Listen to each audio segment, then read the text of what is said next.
ಕೃಷ್ಣನನ್ನ ಓಡಿ ಬಂದು ಹಗ್ ಮಾಡ್ತಾಳೆ ನಿಮ್ಮೆಲ್ಲರ ಪ್ರೀತಿಯ ರುಕ್ಮಿಣಿ ಮತ್ತೆ ಕೃಷ್ಣನ ಒಂದು ಜೋಡಿ ನೋಡಿ ಜನರಿಗಂತೂ ಫುಲ್ ಖುಷಿ ಆಗ್ಬಿಟ್ಟಿದೆ. ಜೋಡಿ ಸೂಪರ್, ಮದುವೆಯಾಗಿ ಅಂತೆಲ್ಲ ಹೇಳ್ತಾ ಇದ್ದಾರೆ.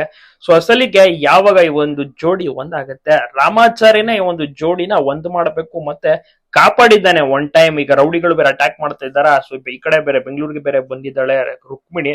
ಸೊ ಹೀಗಾಗಿ ಕಾಪಾಡಿದ್ದಾನೆ ರಾಮಾಚಾರಿನೇ ಕಿಟ್ಟಿ ಅಂತ ರುಕ್ಮಿಣಿ ಅಂದ್ಕೊಂಡ್ಬಿಡ್ತಾಳೆ. ಸೊ ಆದ್ರೆ ಅದು ರಾಮಾಚಾರಿ ಆಗಿರ್ತಾನೆ.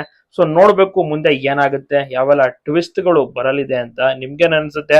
ರಾಮಾಚಾರಿ ಮತ್ತೆ ಅದ್ಭುತವಾದಂತ ಇನ್ನೊಂದು ಕೃಷ್ಣ ಪಾತ್ರವನ್ನ ನಿಭಾಯಿಸ್ತಿರುವಂತ ಋತ್ವಿಕ್ ಅವರ ನಟನೆ ಹೇಗಿದೆ? ಸೂಪರ್ ಆಗಿ ನಡೆಸ್ತಿದ್ದಾರೆ ಅಲ್ವಾ? ಇದೀಗ ಕೃಷ್ಣನ ಒಂದು ಪಾತ್ರವು ಕೂಡ ತುಂಬಾನೇ ಇಂಪಾರ್ಟೆಂಟ್ ರೋಲ್ ನ ಪ್ಲೇ ಮಾಡುತ್ತೆ ಇನ್ಮೇಲೆ.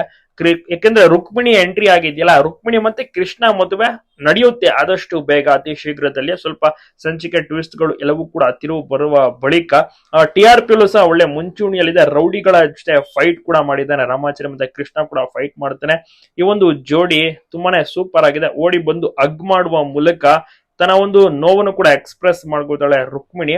ಸ್ಟಾರ್ಟಿಂಗ್ ನಲ್ಲಿ ಅಂದ್ರೆ ಈಗ ಒಂದು ರಾಮಾಚಾರಿಗೆ ಒಂದು ಸುಪಾರಿ ತಗೊಂಡಿರ್ತಾನಲ್ಲ ಕೃಷ್ಣ, ಆ ಒಂದು ಟೈಮ್ ನಲ್ಲಿ ಊರನ್ನ ಬಿಟ್ಟು ಹೋಗ್ತಾ ಇದ್ದೀನಿ, ನಾನು ಇಲ್ಲಿ ಇರೋದಿಲ್ಲ, ನನಗೆ ಬೇರೆ ಕೆಲಸ ಸಿಕ್ಕಿದೆ ಹಾಗೆ ಅಂತ ಹೇಳಿದಾಗ ನನ್ನನ್ನ ಬಿಟ್ಟು ಹೋಗ್ಬೇಡ, ನಾನ್ ನಿನ್ನವಳು, ನಿನ್ನ ಮದುವೆ ಆಗೋ ಹಾಗೆ ಹೀಗೆ ಅಂತೆಲ್ಲ ರುಕ್ಮಿಣಿ ಹೇಳಿದಾಗ, ನನಗಿಂತ ಒಳ್ಳೆ ಹುಡುಗ ಸಿಗ್ತಾನೆ, ನಾನ್ ಮಾಡ್ತಿರುವಂತ ಕೆಲಸ ಸರಿ ಇಲ್ಲ, ನಾನು ಏನ್ ಮಾಡ್ತೀನಿ, ಎಲ್ಲಿಗೆ ಹೋಗ್ತೀನಿ ಅದನ್ನೆಲ್ಲ ನಿನ್ನ ಹತ್ರ ಹೇಳ್ಬಾರ್ದು, ಇಷ್ಟು ಹೇಳಿರೋದೇ ಹೆಚ್ಚು, ದಯವಿಟ್ಟು ಅರ್ಥ ಮಾಡ್ಕೊ, ನನ್ ಬಿಟ್ಟು ಬೇರೆ ಯಾರನ್ನಾರು ಮದುವೆ ಆಗು, ನಾನು ಒಳ್ಳೆಯವನಲ್ಲ ಹಾಗೆ ಹೀಗೆ ಅಂತ ಹೇಳಿದಾಗ, ನೀನು ಒಳ್ಳೆಯವನಾಗ್ಬಿಡು, ನಾನು ಇದನ್ನೇ ಮದುವೆ ಆಗ್ತೀನಿ ಕೃಷ್ಣ. ಸೊ ಇದೆಲ್ಲ ರುಕ್ಮಿಣಿ ಹೇಳಿರ್ತಾಳೆ. ನೋಡ್ಬೇಕು ಏನಾಗುತ್ತೆ.